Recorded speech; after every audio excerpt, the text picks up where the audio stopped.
প্রিয় দর্শক, আজকে দেখাবো লেবুর গাছে কিভাবে কলম করে।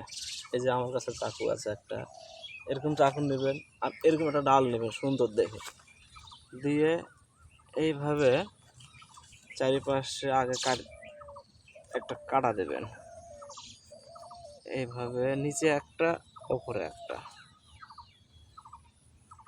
দেখুন এই পাশে কাটবেন, কাটার পরে এভাবে একটা চিরবেন মাঝখানটা, চিরলে পরে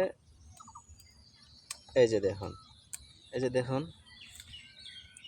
এই যে এই যে এই যে এটা পড়ে গেল, এটা ফেলে দেবেন। এখন এই জায়গাটা আমার মাটি রেডি করা আছে, এই যে মাটি রেডি করা আছে। এইভাবে আমি দেখাচ্ছি, এই যে খুব সহজেই লেবুর গাছে কলম করা যায়।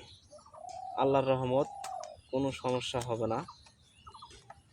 এই সময় বর্ষাকাল, পানিও দেওয়া লাগবে না, বৃষ্টির পানি মাঝে মাঝে হলে এটা ভিজে যাবে। আর এই যে কাগজ, এইভাবে মোড়া দিবেন,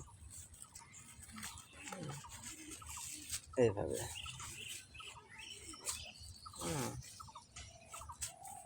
এইভাবে মোড়া দিবেন, দিয়ে বাকিটি এই কাগজ দিয়েই বেঁধে দিবেন।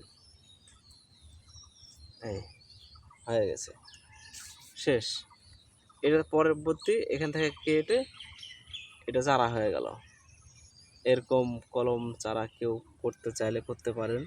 আমি যেভাবে করলাম এভাবে করবেন, ইনশাল্লাহ কোনো সমস্যা হবে না। ঠিক আছে, ভালো থাকবেন। আসসালামু আলাইকুম।